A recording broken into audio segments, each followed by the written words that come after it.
Christian Horner's future in Formula One is far from decided, and everything indicates that the Briton will have several options open to him to remain in the sport.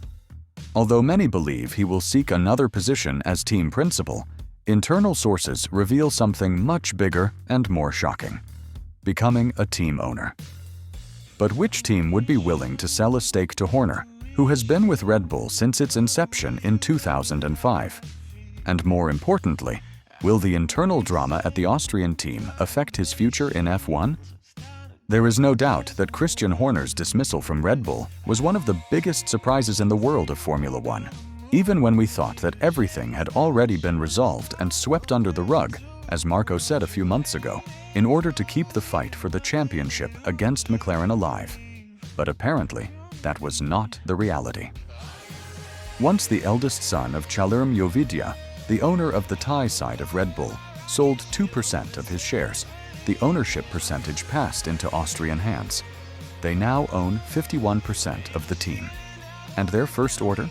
Get rid of Horner. Be that as it may, everything points to some very interesting developments in the future regarding Horner's presence in Formula One. It's not over yet. Perhaps the internal conflicts raised doubts about whether he still deserves to be in those positions. But having 20 years of experience, having led your team to 8 Drivers' Championships and 6 Constructors' Championships, is no small feat. That's why Martin Brundle believes that, after everything that happened at Red Bull and all of Horner's attempts to grab as much power as possible within the team, he won't settle for anything less than becoming the owner of a team. Delving deeper, the F1 analyst said, Christian wanted total control over what he felt he had created at Red Bull and what he considered best for the team, within a fast-moving and highly specialized business. I suspect he overplayed his hand, and once he lost the support of the Jovidia family, who owned 51%, Red Bull's headquarters in Austria removed him at the first opportunity. Considering other events since Bahrain last year, especially in relation to Jos Verstappen, Max's father, who has unique power, it was game over. I'm pretty sure Christian will be back soon, this time with some ownership and control. We cannot ignore everything that happened in the power struggle within Red Bull, even though Horner was cleared by the court. The Austrian team launched an independent investigation into his authoritarian and coercive behavior toward a female employee. And there lies the paradox of the situation. He was legally cleared, but within Red Bull, no one believed him. And that is precisely why we must think about Horner's future outside the Austrian team. Will other teams, such as Alpine, the most publicly interested in securing his services, take this into account before hiring him? I highly doubt it. At the end of the day, they brought back Flavio Briatore, and we know how the Crashgate case affected the sport when he was team principal at Renault. In short, there was a piece that didn't fit at Red Bull, and it ended up falling on Horner's shoulders: the lack of performance. Even Helmut Marko spoke about this, saying that beyond the media noise about the internal investigation and WhatsApp leaks, the fact that the team failed to progress and lost many valuable members in just 1 year was the final blow to his continuity. So what's next for Horner? He has a stain on his career that I don't think he can erase so quickly, no matter what he does. However, when you have so much knowledge and are at the level he is in F1, interest is always going to grow. Ferrari won't be interested because they've just renewed with Vasseur, fully confident that the new regulations will change their performance. With Alpine, however, it's a different story. There are many changes coming to the Aston team, the most important being that they will use Mercedes engines from 2026. That could give them the boost they need to compete in the midfield if everything else works out. But the most pressing issue is to resolve their problem with the second driver. Gasly is the only one who has scored points for Alpine so far, and although they are the best-ranked worst team in history, that is not enough to keep hopes alive for 2026. Briatore made it clear, we will do whatever it takes to get the team back where it belongs, at the top. So yes, I can definitely see Horner in a strategic role at Alpine, similar to how Rob Marshall helped restructure McLaren when he was there in 2023. What's more, Alpine is willing to sell a significant stake in the team, as it needs financial support from wherever it can get it. Hollywood's investment is targeting 2026 because of the potential and unknown factors of the new technical rules, and this year the main objective will be to restructure management and leadership.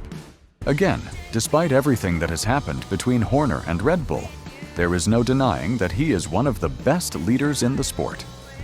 You don't stay with a team for 20 years, changing engine suppliers and winning championships if you don't know what you're doing. And it's not just Martin Brundle who thinks that an ownership role would suit Horner. Nico Rosberg also firmly believes that his return to F1 with the Aston team would be beneficial for everyone involved. Rosberg said, "I think Alpine would make a lot of sense. For him to have a couple of % of the team, with Briatore as president and him as CEO, would make a lot of sense. It would be a great story." And there would be some interesting meetings if Horner were to join Alpine. Let's remember 2019 and the treatment Gasly received at Red Bull. He was only given 13 races, or more accurately, half a season. After Verstappen lapped him in Hungary, he was demoted to Toro Rosso and replaced by Albon. Since then, Pierre has proven many times that Red Bull was wrong about him, even winning a Grand Prix in 2020 in Italy. But all that wasn't enough to get him a second chance. Now we've seen what he's capable of when he's given free rein, so with new management, could Horner and Gasly coexist on the same team? The Frenchman believes that we have not yet seen the last of his former boss and that we should keep an eye on how events unfold. Speaking more in depth on the subject, Gasly said, "Horner's qualities are unquestionable. When you have so many championships in a 20-year career, you can only respect everything he has achieved. What he did with Red Bull Racing is impressive. He's very, very good at what he does with the team. I'm sure we'll see him somewhere, because that kind of experience and skill will certainly be of interest to several teams." I'm convinced that if Alpine were to consult anyone about hiring Horner or giving him a leadership role, it would be Gasly. He has worked with the Brit before, and even if he's just a driver, he would surely have something to say about it. In short, Horner's future is still to be decided, but everything points to the Brit returning to a leadership role, either as a director or team owner. Many have even suggested that he could aspire to something bigger, such as the FIA presidency, with Toto Wolff hinting that he should now be careful what he says, as Horner could replace Ben Sulayem. But according to Bernie Collins, that is highly unlikely due to Christian's personality and essence. The Sky F1 analyst said, "On the subject of the FIA, I can imagine Toto's fear. I understand it perfectly. Christian is like Max Verstappen. He's a fighter. He loves being part of the team. He loves competition, and he wants to beat Toto. There's a real rivalry there. He's not going to do that at the FIA. I don't see him in a place where he doesn't have that competitive spirit, where he doesn't have a team behind him, and can't show how he's grown his team." With all that in mind, do you think Horner will get the CEO treatment at Alpine? And if not, where do you think we'll see the Brit after his 20 years with Red Bull? Leave us your thoughts in the comments, and when you're done, be sure to click on the video that's on your screen right now.